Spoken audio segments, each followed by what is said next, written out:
Hi guys, Michiana Fisherman here, playing with my little Cub Cadet XT2 with the fab deck. And guess what? These stupid things have a switch that's ridiculous. It's a push button, not a key, but it does have a key, and there's a little magnet inside of it. Right there is a magnet. You gotta have it, you can't bypass it. I push and push and push, it won't start. You probably have the same problem once these get worn out. Well, I tried one thing, and that was I just wired a positive wire on it, and I run it up here to the top, and then I put this one here to ground, and I can put a set of jumper cables across here with my battery start.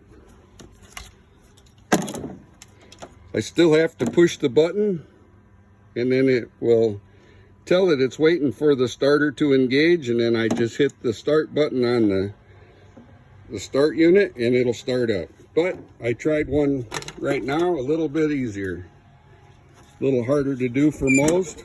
That was an easy fix.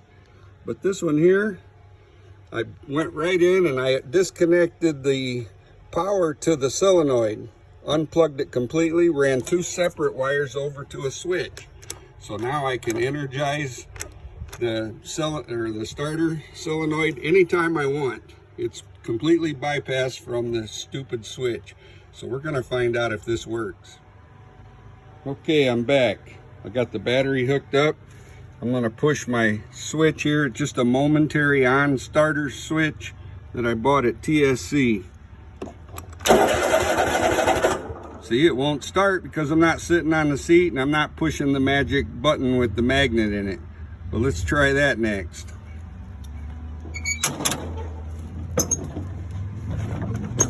Gotta push down the brake pedal.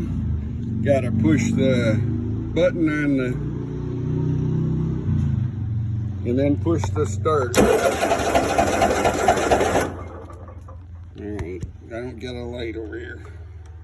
There, you see the light? See the 12 volts? Now that other light flash, let's try it.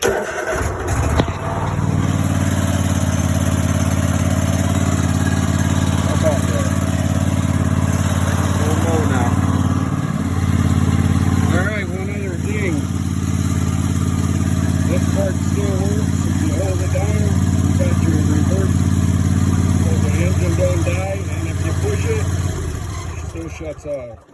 I'm a winner.